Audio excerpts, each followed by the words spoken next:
Fucking... I'll apologize for being late. After I kidnap your granddaughter, rip her guts out and sell... Who was Tony Provenzano? Tony Pro, played by Stephen Graham in The Irishman. Anthony Provenzano, also known as Tony Pro, was the Capo regime of the Genovese crime family New Jersey faction. His rise was aided by illegal business like racketeering, kickbacks, gambling, etc.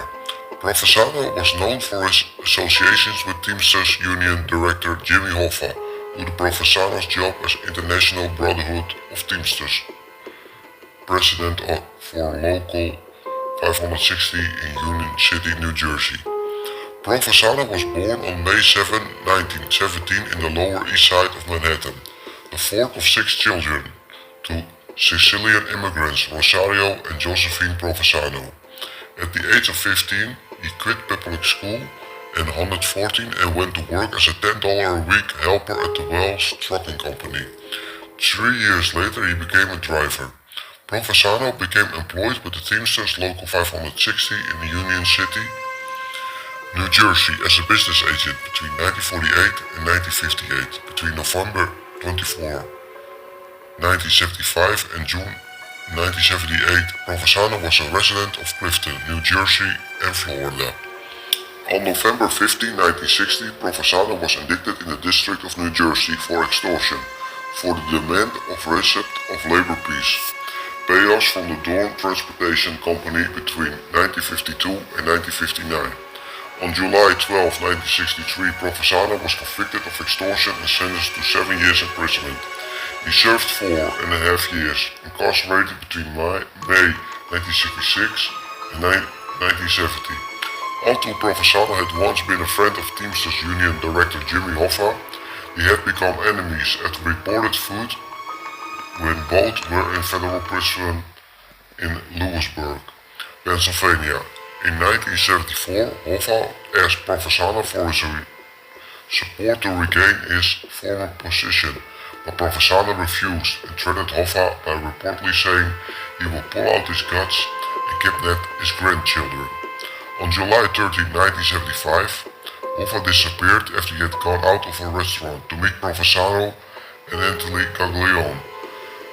Provenzano told investigators that he was playing cards with Stephen Andretta in Union City, New Jersey, the day Hoffa disappeared.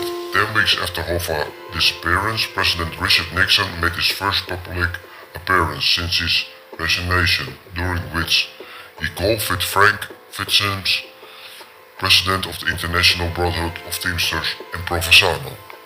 On December 9, 1975, Provenzano was indicted in Southern District of New York, along with Anthony Bentro and Lawrence Palladino, for conspiracy to violate the anti-kickback statute for proposed $2.3 million pension fund loan from the Utica Teamsters Benefit Fund renovation of Woodstock Hotel. On July 1978, he was convicted of these charges and sentenced to 4 years in prison.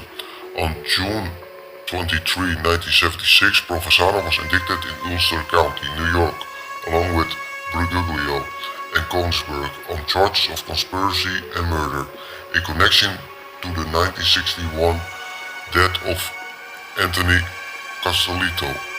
On June 14, 1978, Provenzano was convicted of the murder while the conspiracy to commit murder count was dismissed, and he was sentenced to life imprisonment in Kingston, New York.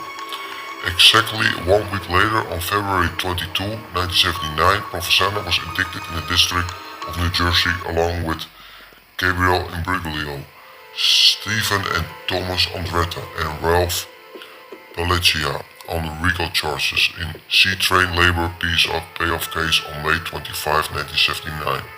He was convicted of these charges, and on July 10, 1979, he was sentenced to 20 years imprisonment. On December 12, 1988, Provenzano died of a heart attack at the Lompoc Federal Penitentiary in Lompoc, California, age 71. A month before his death, he was treated to congestive heart failure. He was buried at the St. Joseph Cemetery in Hogsneck, New Jersey. He left his estate to his French Canadian second wife, Marie Provenzano.